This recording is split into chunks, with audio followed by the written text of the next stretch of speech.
Pai Celestial, porquanto tua palavra é a verdade, confirma a tua palavra com prodígios e maravilhas de Jesus ressuscitado. Sabemos que quando ele esteve aqui na terra, ele não reclamou ser uma grande pessoa. Ele só afirmou o que tu lhe mostraste por visões que devia fazer. Ele sabia os pensamentos das pessoas, suas condições.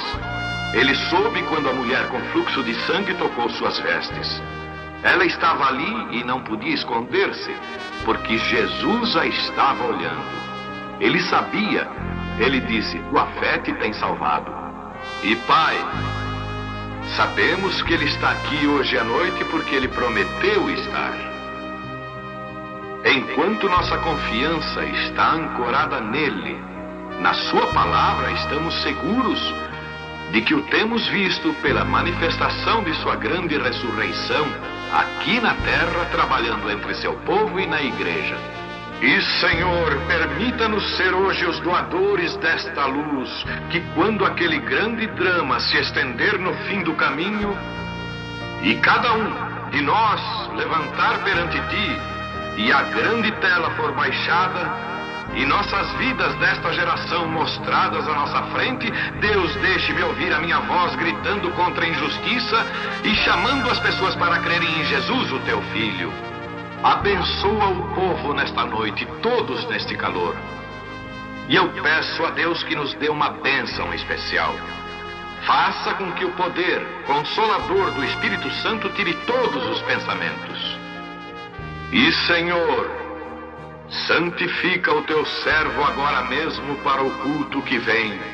De pé aqui, consciente que eles olharão para cá, rogo, Pai, em humildade, que Tu deixes a todos conhecer o Teu grande e glorioso poder. E se Teu indigno servo tem achado graça em Teus olhos nesta noite, tome a esta indigna pessoa, tire o ego de mim e entre, Senhor Jesus, e fale ao Teu povo. E quando a vida tiver terminado aqui na terra, a última oração sido feita, as batalhas terminadas, a fumaça dissipada, as armas penduradas, todas as Bíblias fechadas, e subirmos à Tua casa, naquele amanhecer eterno e brilhante, quando os eleitos se reunirem em seu lar, além do sol, como disse o poeta, Senhor, ao ver aquela mesa posta para a ceia com quilômetros de comprimento, olhando-nos uns aos outros de frente, veteranos com cicatrizes de batalhas, lágrimas de alegria caindo de nossos rostos, e o Rei saindo em sua beleza e santidade, andando ao longo da mesa e com suas próprias mãos enxugando todas as lágrimas, dizendo: não chores mais, tudo tem terminado, entra no gozo do Senhor. As lutas do caminho serão como nada, Pai, quando chegarmos ao fim da jornada. E ajude-nos nesta noite, Senhor, para esquecermos todas as coisas do passado e prosseguirmos ao alvo agora. Que Teu Espírito venha e manifeste a Teu Filho Jesus Cristo para o povo, enquanto me esforço como um mortal para falar de ti como o mesmo ontem, hoje e para sempre. Porque te pedimos no nome de Jesus, o teu Filho amado. Amém.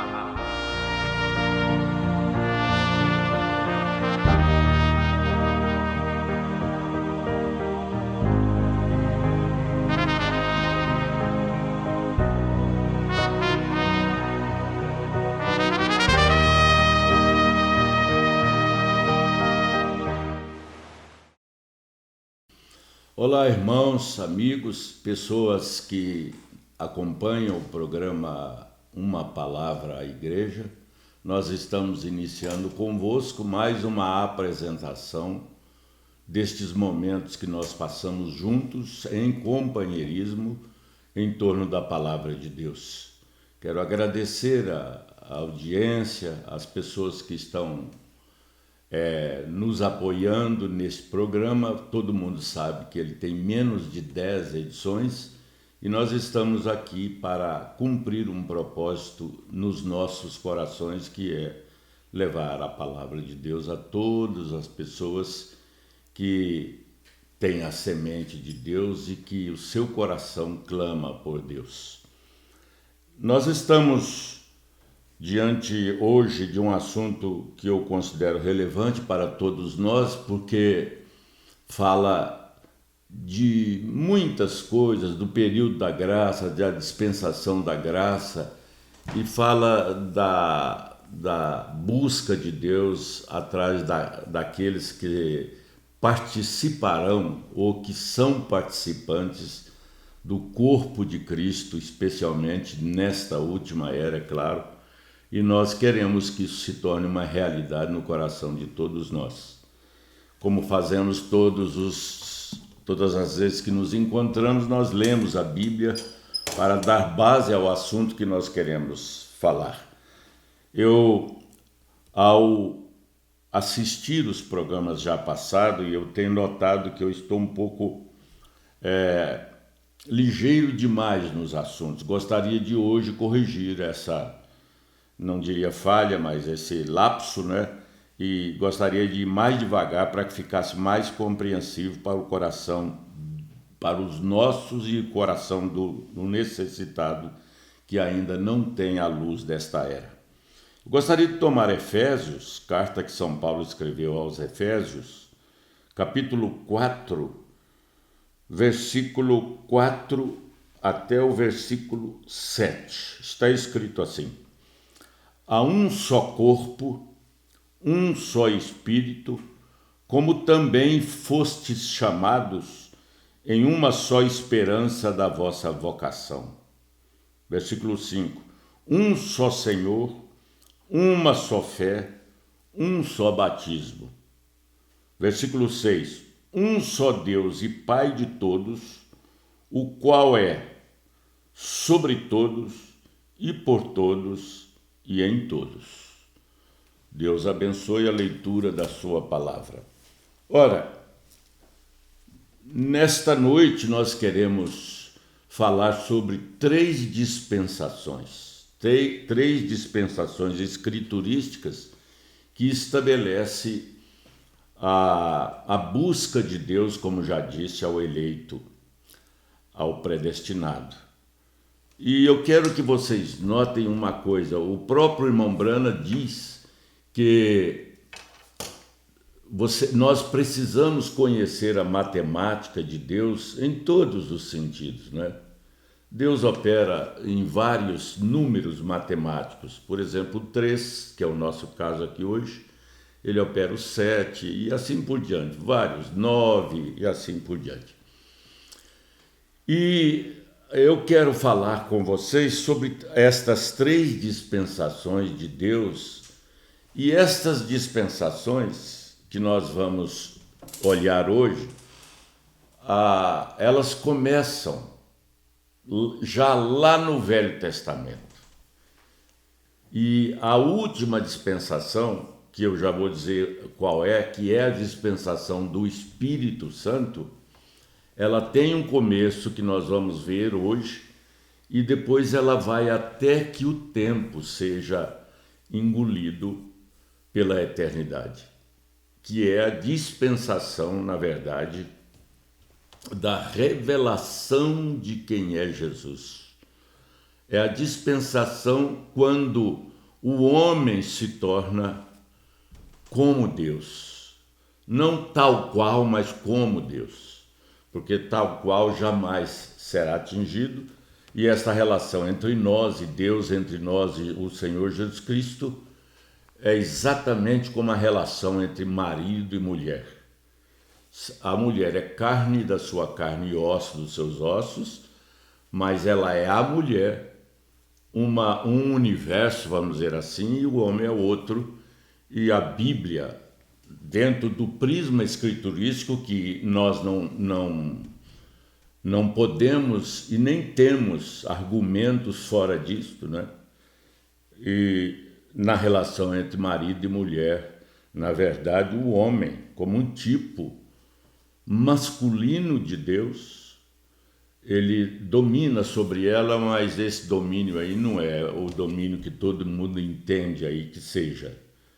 Não é verdade?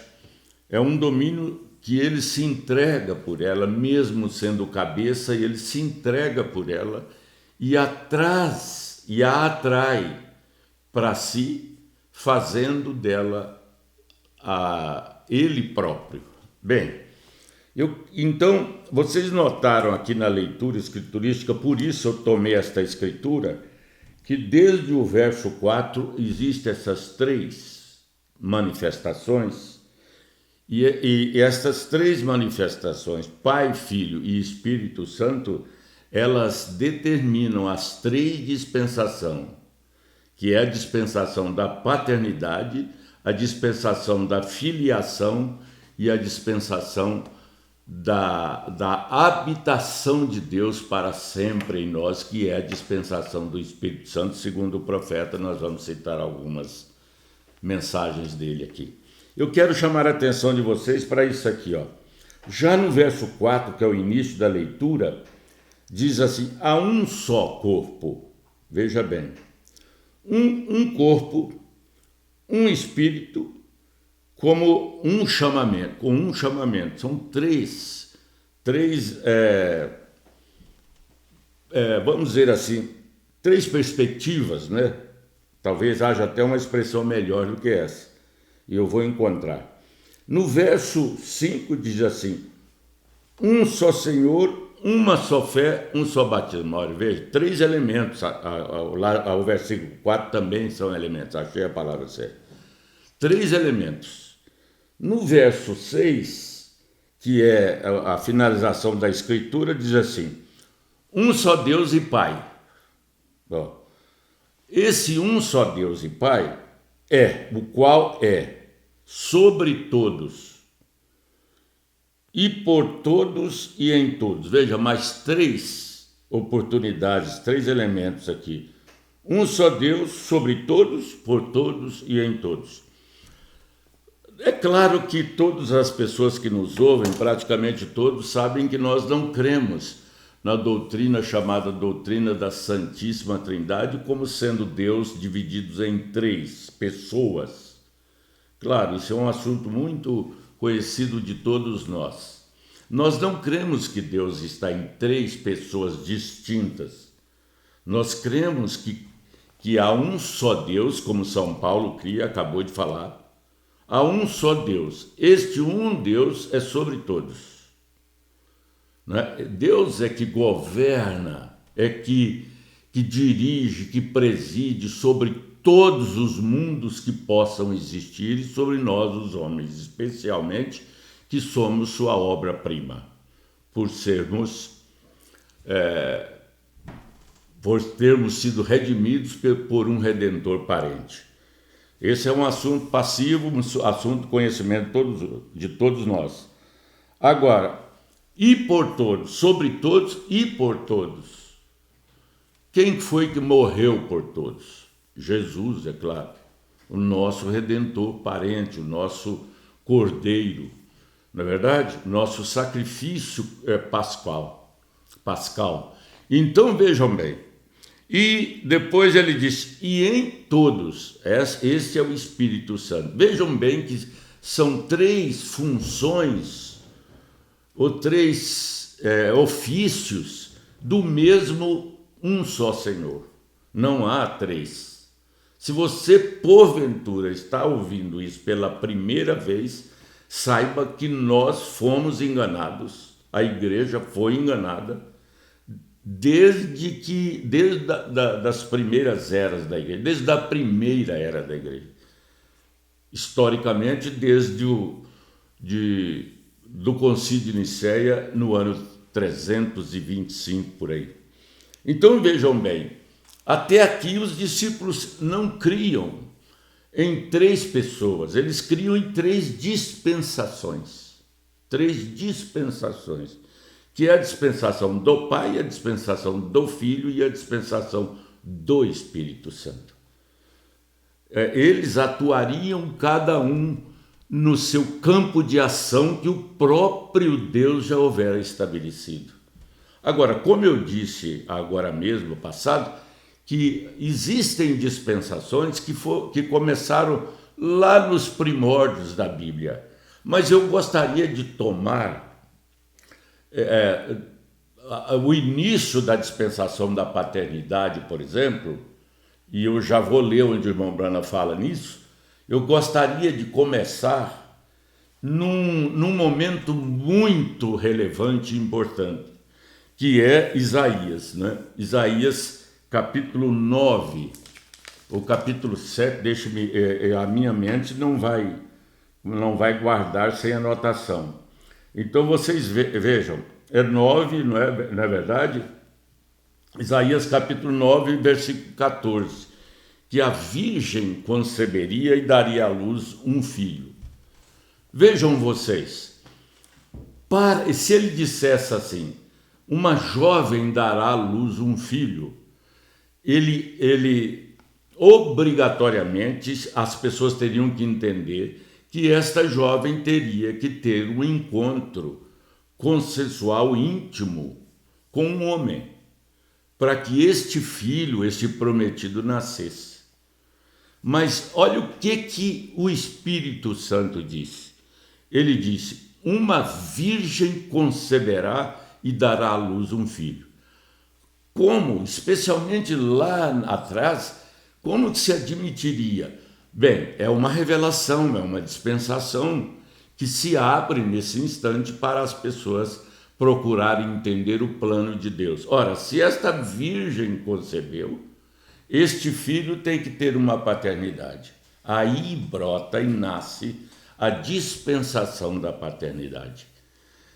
Mas esta mesma escritura diz que ela dará à luz um filho e que ele seria grande, que ele seria governador, que ele seria o prometido de Israel e assim por diante. Tem de Isaías para cá, ele é demonstrado em cada versículo, capítulo, versículo da Bíblia, como diz o profeta William Branham. Se você ler a Bíblia e não vir Jesus em cada palavra da Bíblia, você tem que voltar, porque você leu errado, lhe passou por alto alguma coisa. Mas eu quero tomar a mensagem do irmão Branham aqui, ó, esta primeira mensagem dele aqui,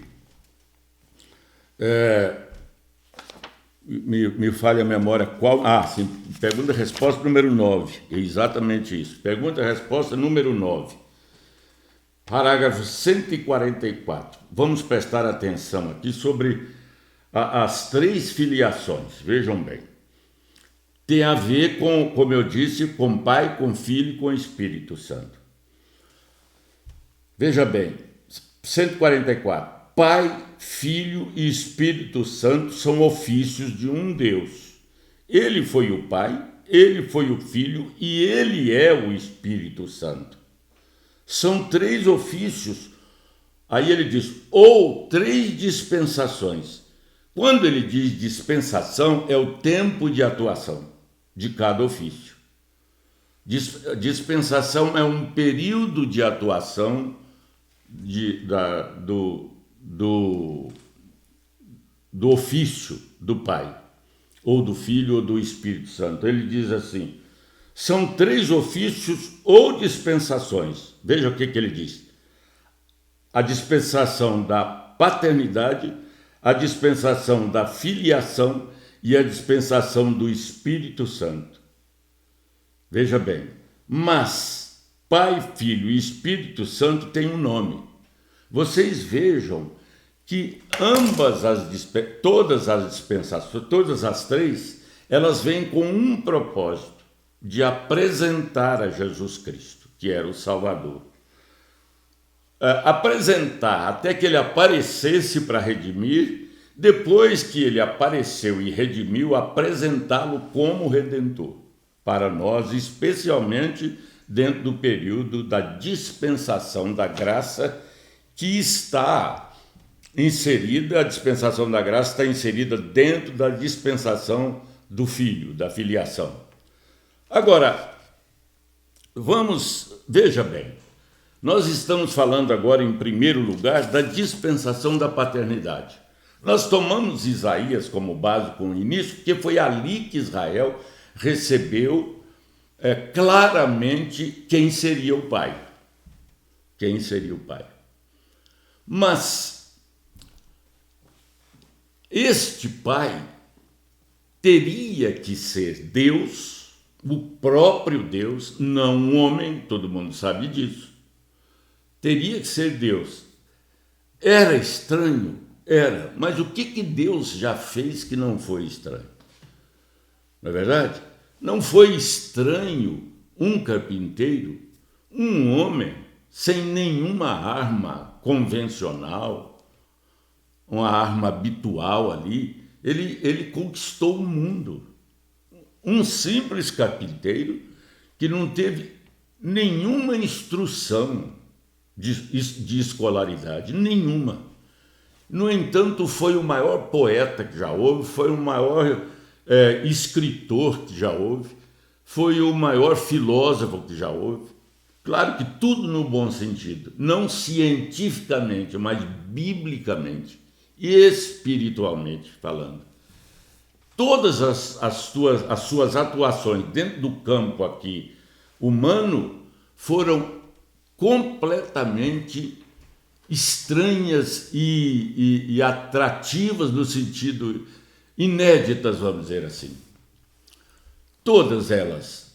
Inclusive quando os fariseus o acusaram, quando ele queria, que ele estava se expondo, abrindo a palavra para eles disseram para ele: você está querendo ser Deus, você está querendo ser maior do que você está se autonomeando o Messias.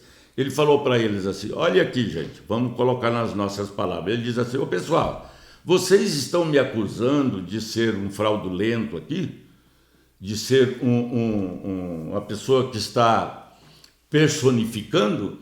Então me digam uma coisa. Alguém de vocês diga um só lugar aonde foi que eu não cumpri tudo que de mim estava escrito, ou tudo que de mim estava escrito, ou tudo do prometido estava escrito. Vamos, levante aí a um da multidão e me diga onde foi que eu não cumpri tudo que estava escrito de mim. Ora, veja que arma poderosa. Sabem por quê? Porque Jesus saiu do campo da retórica para o campo do fato consumado. Qual argumento que pode desconstruir o fato? Eles haviam presenciado ressurreição de mortos de 4 dias. Eles haviam presenciado ressurreição ainda com o filho da viúva, que era rimo de família, sua mãe ia ficar desamparada. Ele a devolveu dentro dessa ressurreição do filho da viúva de Naim a um contexto maravilhoso, que ele expõe ali o atributo de ressuscitador, de doador da vida, e também expõe o provedor, o socorro bem presente na hora da angústia, e assim por diante. Mas a paternidade dele, que foi a dispensação de Isaías, eu anotei aqui até Mateus, capítulo 1, do verso 18 ao verso 20. Vamos ler? Vamos tomar um pouquinho mais de tempo aqui, vamos ler. Porque fica mais claro, fica mais claro. Mateus, que coisa mais tremenda aqui. Vamos, do ponto de partida que eu tomei, nós vamos até esta escritura aqui, Mateus capítulo 1, chegou aqui, quer ver? Esse é o da paternidade. Veja bem, verso 18, a Bíblia muito clara. Ora, o nascimento de Jesus Cristo foi assim. Estando Maria, sua mãe, desposada com José... então José é o pai? Não, espere. Você está um tanto quanto afobado, meu amigo. Desposada com José, antes de se ajuntarem, achou-se ter concebido do Espírito Santo. Não cumpriu o que Isaías falou? Ela era virgem de fato. Por isso Jesus disse, onde foi que não cumpriu em mim todas as promessas? Não foi filho de José, a Bíblia está dizendo que quem engravidou Maria foi o Espírito Santo, porque quando ela disse, mas eu não conheço varão, quando Gabriel disse, olha, você dará à luz um filho, ele vai ser chamado Emanuel e tal, ela disse, mas como se dará isso? Eu não conheço varão. O Gabriel disse, o Espírito Santo fará sombra sobre ti. Isso aqui, se eu voltasse ali na unicidade de Deus, estaria como ponto final. Então, o Pai de Jesus, de fato, é o Espírito Santo. Se houvesse 3 pessoas, haveria aqui um impasse. Caberia uma pergunta. Quem de fato é o Pai de Jesus? É Deus ou o Espírito Santo, se eles são pessoas distintas? Claro que o Espírito Santo é o mesmo Deus, porque ele foi chamado Filho de Deus e era Filho de Deus. Veja bem o que a Escritura diz. Antes de se ajuntarem, achou-se ter concebido do Espírito Santo. Foi tão impactante que José deveria... O que José fez? Ele se espantou quando ela apareceu, barrigudinha, carinhosamente, vamos dizer isso. Ele até, como era justo, ele não quis aceitar que ela estivesse engravidada. Por quê? Qual é a dedução lógica? Maria, antes de casar comigo, já teve a experiência com outro homem. Mas o anjo veio e cercou e falou, José, você foi precipitado, inclusive você precisa ser mais leitor, hein, José? Porque você não conhece o que Isaías falou, não? Você não crê em Isaías? Claro, é blasfêmia não crer em Isaías, nosso profeta até então por excelência, não é verdade? Aí ele disse, mas então o que foi que ele disse em 9,14? Que a virgem conceberia. Foi exatamente isso que José entendeu. Então, a paternidade de Jesus, na verdade, Isaías 9,14 é a promessa e Mateus, capítulo 1, é o cumprimento, porque ele nasceu sem a participação humana. Então, esta foi a dispensação da paternidade. Claro que aqui há assunto para muito tempo. A revelação para muito tempo. Nesta manifestação, no nascimento de Jesus, é tão grandioso isto, que Deus deixou a sua glória e veio e se tornou um de nós, se condescendeu. Veja que coisa, só Deus podia fazer isso. Por isso que ele é grande, que ele é eterno. Porque ele, sendo eterno, ele pode ser finito, homem. Ele pode ter um nascimento, um meio e um fim de vida. Se você quiser pegar, você tem essas 3 manifestações. Ele nasceu, viveu e morreu. Se você for ver só estas 3 manifestações que mostram bem uma coisa finita. que o que é infinito não tem início e nem fim. Então veja bem, Deus se condescendeu e saiu do seu trono e desceu para o óvulo de Maria. Deus, claro que sim, porque aqui há um versículo que diz que José não a conheceu. Deixa eu ler o versículo, deixa eu ver se eu acho o versículo aqui. Aqui, ó. E José, despertando do sono, que o anjo o orientou a voltar, e José, despertando do sono, fez como o anjo do Senhor lhe ordenara e recebeu sua mulher. Ouçam, um versículo com 2 linhas e meias, tão esquecido, tão ignorado pelas organizações, todas elas, protestante, católico, seja qual for. Veja, e não a conheceu até que deu à luz seu filho primogênito e pôs-lhe o nome de Jesus. Ora, Maria, a virgem, concebeu virgem, mas ela não permaneceu virgem. José a conheceu e ela e José viveram uma vida normal, claro que normal em termos humanos aqui, com as nuances de mãe do próprio Redentor e assim por diante, e com os méritos que ela tem, todos. Agora, isso desfaz a narrativa das pessoas de que Maria nasceu sem pecado. Ela concebeu sem o pecado original. E qual foi o pecado original? Basta um mínimo, 2 neurônios já dá para você entender isso aí. Então vejam bem, ela não podia ter nascido sem pecado. Se ela nasce sem pecado, ela era uma deusa, que é o que eles fazem dela hoje. Se Maria voltasse aqui, ela ia repreender muita gente, que tiraria a glória do Filho, que é o próprio Deus em carne, e ela sabe muito bem que Isaías 44 ou 42, me falha a memória, ele disse que a glória dele ele não daria a outra. Então, veja como é maravilhosa a maternidade, a dispensação da maternidade. Todos estes fatos, eles estão dentro do bojo, dentro do contexto da redenção. Tudo foi planejado por Deus.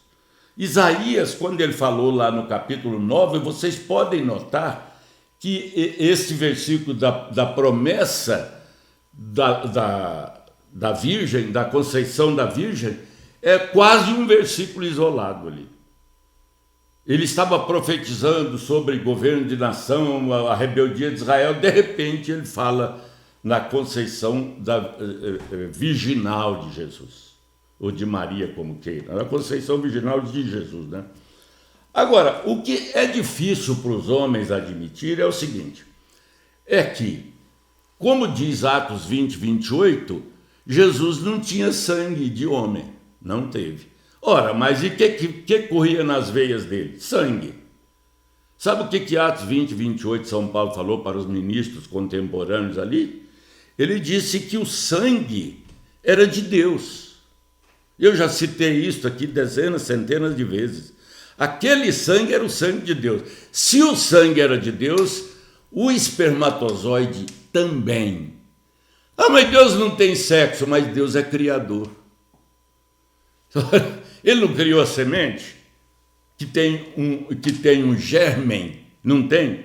Então ele criou também o germen de vida, que formaria aquele corpo sem pecado com o sangue que é vida de Deus. E também criou o óvulo. Por que ele criou o óvulo? Porque se Maria tivesse fornecido o óvulo, aí sim ela seria corredentora. Talvez por isso muitos achem que ela é corredentora, mas não foi.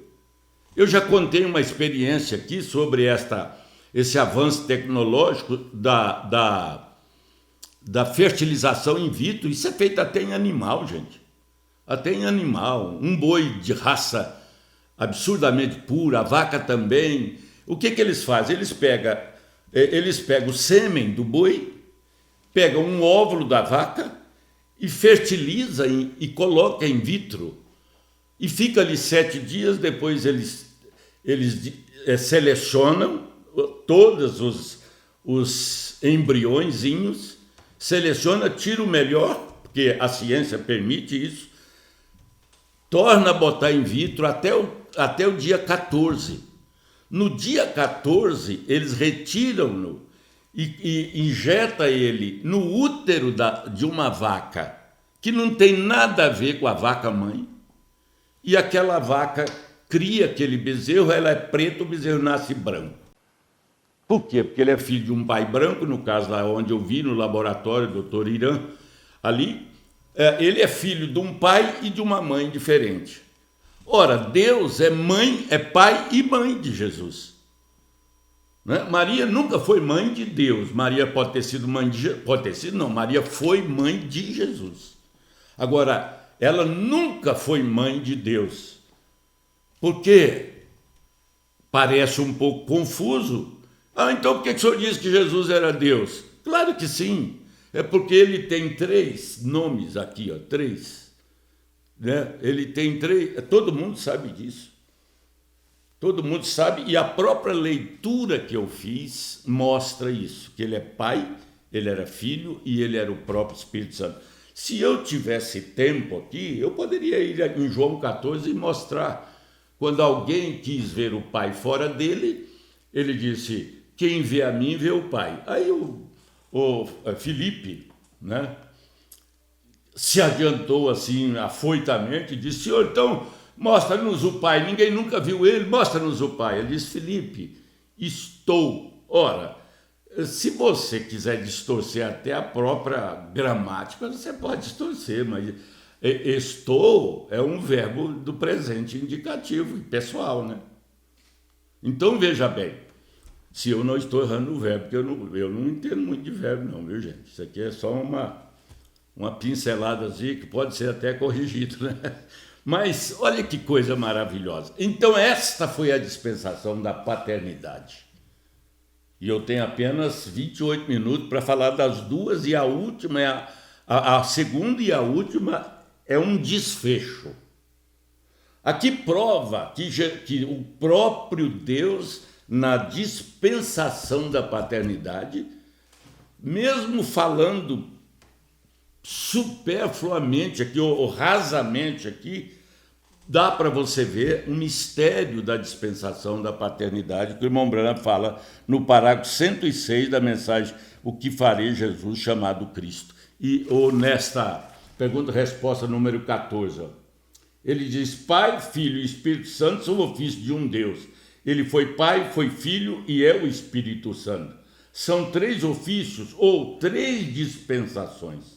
A dispensação da paternidade, a dispensação da filiação, a qual nós falaremos agora, e a dispensação do Espírito Santo, a qual é a que nós estamos vivendo agora.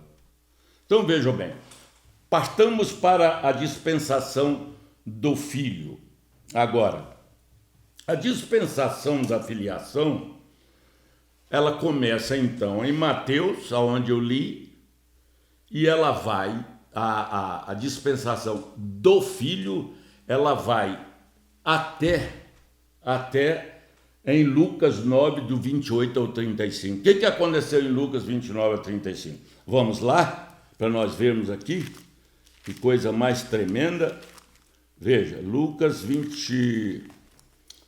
9, 29 a 35. Vamos ver aqui o que aconteceu.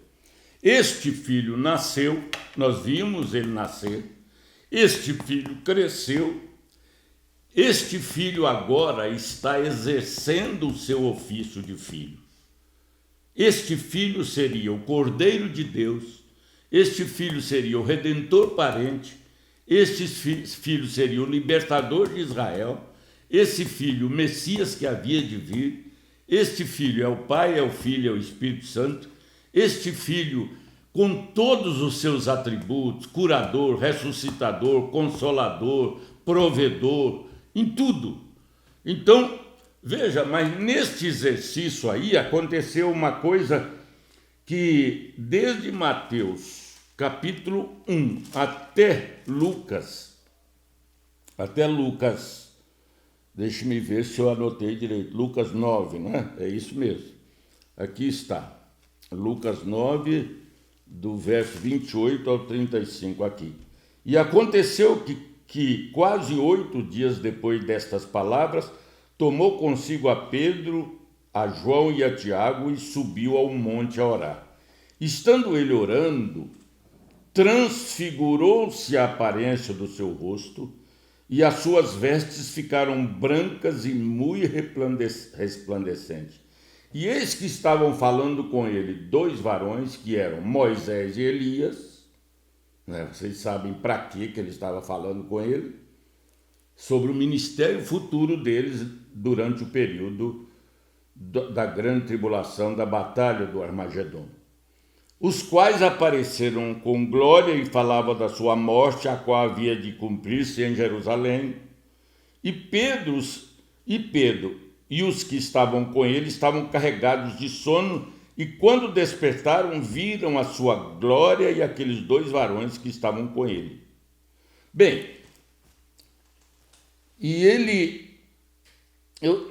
deixa eu ler todos, porque eu não queria ler tudo, porque toma um pouco de tempo, meu tempo está escasso aqui.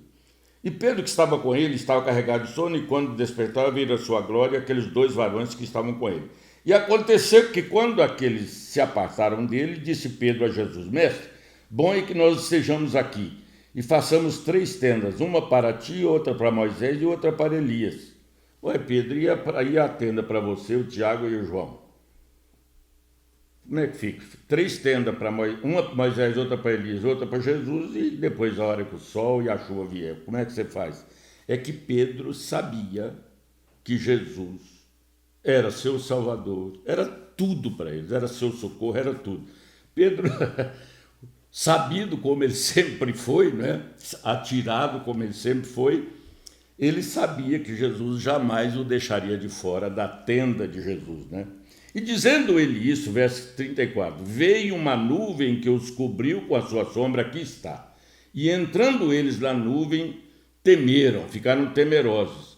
E saiu da nuvem uma voz que dizia: Este é meu filho amado, a ele ouvi.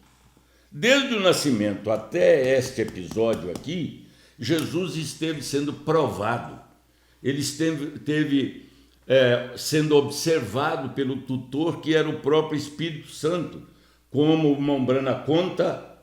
o profeta Irmão Brana conta, na sua mensagem, me falha a memória agora qual é, mesmo porque eu não estava com intenção de dizer isso aqui. Ele conta que quando a criança nascia lá em Israel, o costume era entregar quando um homem era um homem que tinha muitas posses e tal, ele entregava seu filho para um tutor, para um professor, para um cuidador, e para que aquele filho pudesse chegar à estatura, à confiança de assinar pelo pai, mesmo porque o pai um dia faltaria, ele teria que tomar conta. E aquele homem o educava de tal forma que tudo que o pai fosse, ele teria que ser. E quando ele chegava a determinada idade, aquele tutor levava aquele filho diante dos anciãos e testemunhavam para todos os presentes, para os anciãos e todos os presentes, que aquele rapaz já tinha atingido a maturidade, a filiação total. E agora ele podia assinar pelo pai. Aqui nesta escritura, Jesus recebe, não de homem, nem da mãe, nem do pai, o reconhecimento da sua filiação. E tendo reconhecido isso, ele podia fazer tudo, entre aspas, no lugar de Deus. Né? Ele era o filho de Deus. Tanto é que eu já citei, quando eles não creram que ele era o filho, ele provou isso aqui, por certo. Foi uma das escrituras, quem sabe, que ele possa ter citado.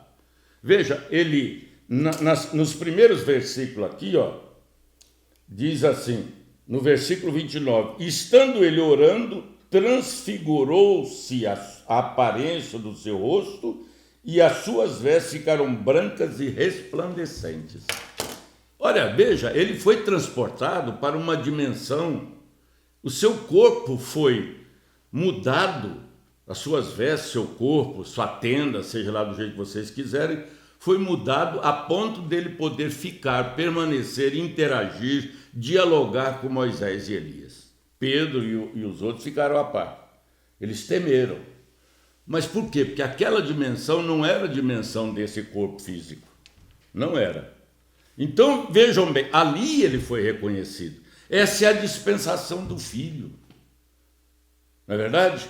A dispensação do Filho, quando esse Filho morreria no nosso lugar, quando esse Filho seria o cumprimento do sacrifício de Abraão, quando esse Filho seria lá mais remotamente, esse Filho seria o mesmo Cordeiro que Deus matou, o próprio Deus matou lá no Jardim do Éden e cobriu os seus filhos com a pele ensanguentada do Cordeiro, um animal inocente.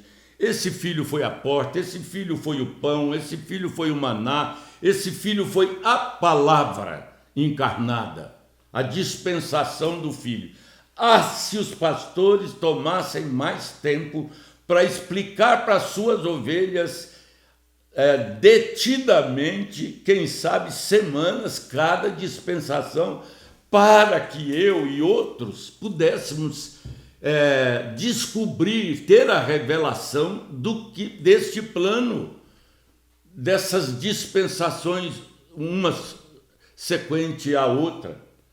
Agora nós vamos falar, que nos resta muito pouco tempo, da dispensação do Espírito Santo. Eu quero tomar a mensagem O que farei de Jesus chamado Cristo. Eu quero que vocês notem uma coisa. No parágrafo 106, ele diz assim: agora, o Espírito Santo é a palavra. E eu quero relacionar isso aqui quando Jesus, nas suas 3 manifestações, que foi a cura, o segredo dos corações, e nós vamos ver que isso se repetiu nos nossos dias. Mas é assunto para o finalzinho aqui.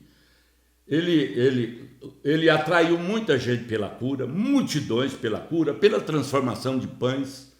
Nossa, mas como houve gente ali, não é? Então, depois ele começou a revelar o segredo dos corações, já começou a espantar alguns.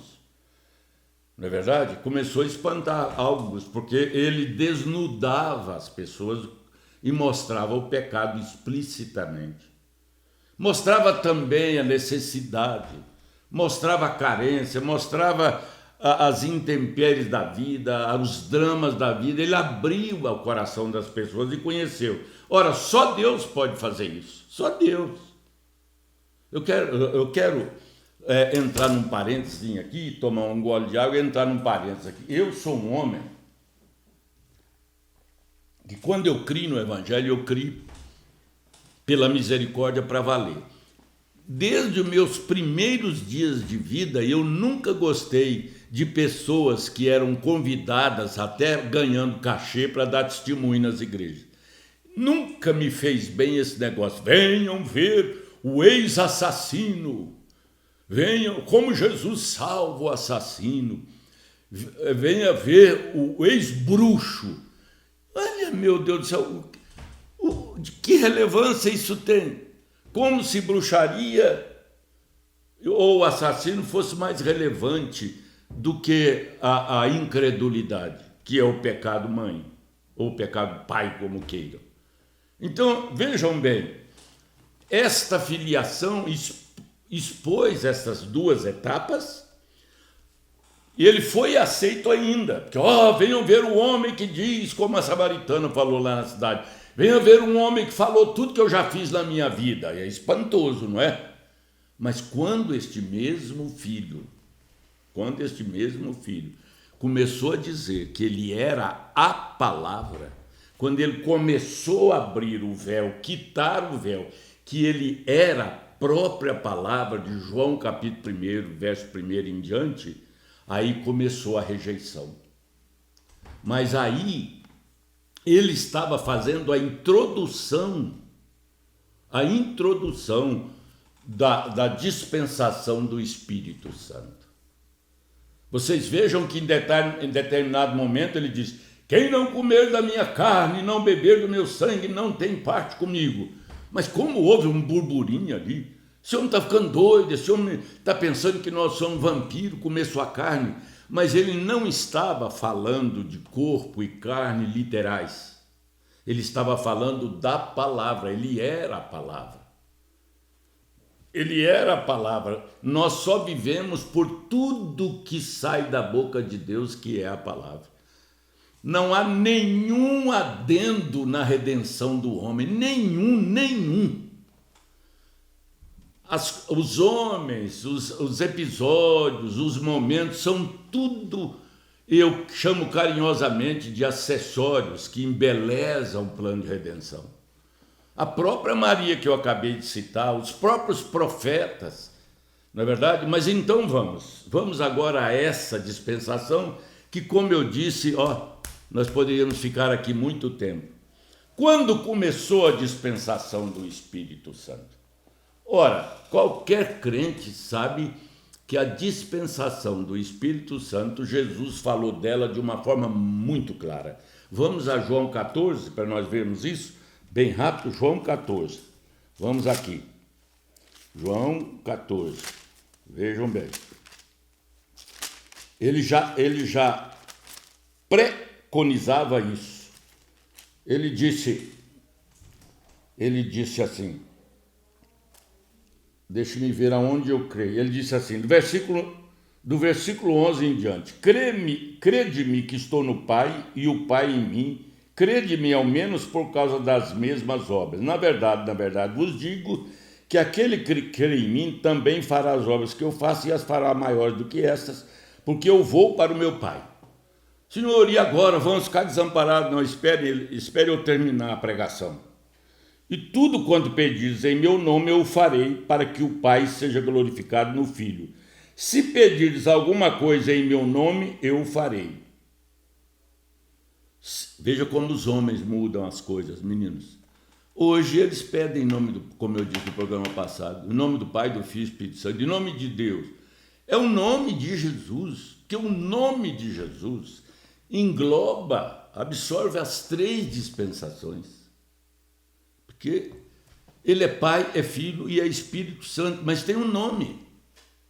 Por isso que o batismo, me dirijo outra vez a eventuais pessoas que estão ouvindo pela primeira vez sobre esta mensagem, o batismo não pode ser nos títulos Pai, Filho e Espírito Santo por causa disso. Sai da dispensação.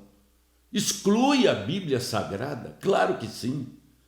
Né? Então ele está encaminhando para isso aqui, ele está preparando a dispensação do Espírito Santo. Ele disse, versículo 15, se me amardes, guardareis os meus mandamentos. Agora, versículo 16, e eu rogarei ao Pai, e ele vos dará outro Consolador, já que ele era este Consolador, outro, né? Para que fique convosco para sempre. Ora, vejam bem, o Espírito de verdade que o mundo não pode receber porque não o vê nem o conhece, porque é o Espírito. Mas vós o conheceis, porque habita convosco. Ora, Jesus não é insano, não. Ele está dizendo que vai dar e agora já habita. Porque quem habitava era ele. O outro Consolador era a outra dispensação. As pessoas têm que entender isso. Era outra dispensação, que essa dispensação, repito, ela vai até... talvez ela vá até a batalha de Gog e Magog. Não é verdade? Embora ali já não haja graça para mais ninguém, eu acho que não, porque não é demérito nenhum eu não saber disso. Porque lá não vai haver salvação, talvez até o Armagedon, ou talvez não, é preciso ser examinado isso direito. Se alguém sabe, parabéns. Mas então ele diz, o Espírito de verdade que o mundo não pode receber porque não o vê nem não conhece, mas vós o conheceis porque habita convosco e estará em vós. Olha ele estabelecendo a dispensação do Espírito Santo aqui. E isto se cumpre no capítulo 1 de Atos, capítulo 2 de Atos, quando ele pediu para os discípulos ficarem ali, e os discípulos ficaram no aposento alto. Tive o privilégio de subir ali quando fui em Israel. É um lugar amplo assim. Ficaram lá e o Espírito Santo desceu. Embora o profeta William Branham diga que a dispensação da Rua Azusa, nos dias que nasceu a promessa de Joel 2:28, ali é que, na verdade, começou a era do batismo com o Espírito Santo, que é a mesma coisa de dispensação do Espírito Santo. Nós podíamos aqui, não vai dar tempo, nós podíamos aqui falar disso, eu vou deixar isso para outro programa. E vai dar um outro programa, porque a dispensação do Espírito Santo, ela toma toda a dispensação da graça. Ela absorve a paternidade de Jesus, a filiação de Jesus, a ação de Jesus, como o Espírito agora não com, mas em ou na igreja. E eu talvez tomarei um programa com isto só. E quero convidar a todos vocês para que estejam comigo nesta oportunidade. Nós vamos passar pelo período da graça, nós vamos entrar no dia de Pentecostes, nós vamos ir para 1906 na Rua Azusa, né? Acho que foi 1906 mesmo. Foi em 1906 lá com Samuel Seymour, mais ou menos assim. Quando ele, um irmão negro, ele tinha só a visão num olho só, que ele começou uma obra, algumas irmãs santas, e isso invadiu o mundo.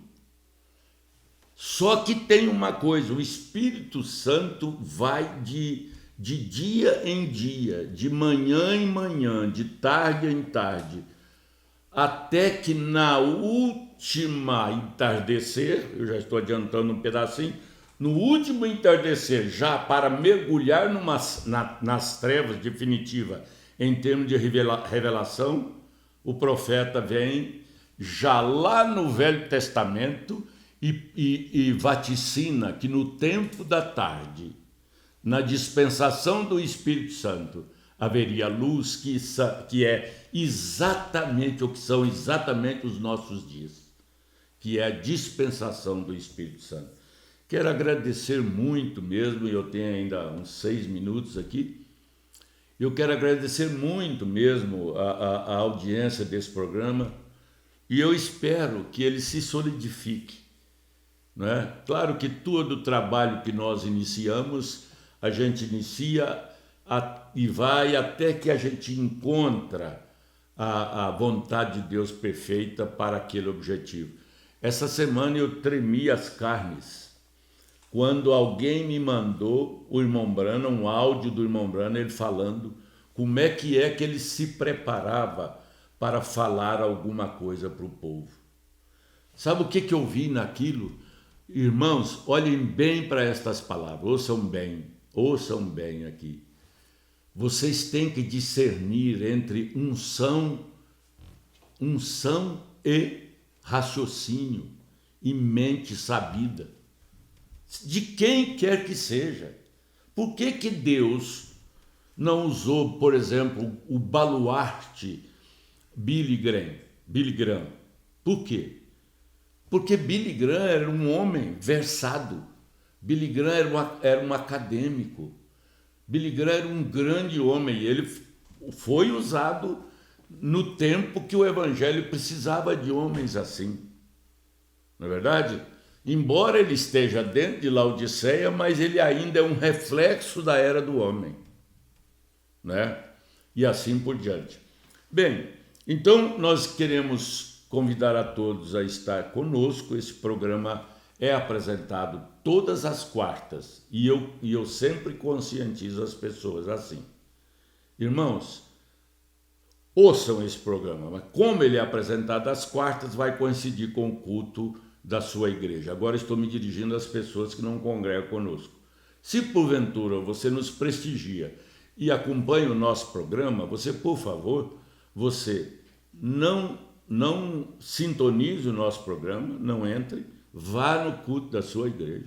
Eu recomendo isso aqui sem um pingo de hipocrisia. Eu recomendo porque o irmão Brana recomendava assim. Então você vá, prestigie a sua igreja, esteja com os teus irmãos.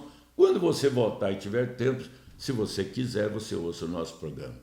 Deus abençoe a todos, que o Espírito Santo possa te envolver de tal maneira que todos os seus pensamentos sejam purificados, limpos e direcionados todos para a palavra de Deus e para o que nós temos vivido hoje. Vamos ter um pouquinho mais de resistência e o que há de vir virá e não tardará. Nós estamos no final, no ocaso de tudo.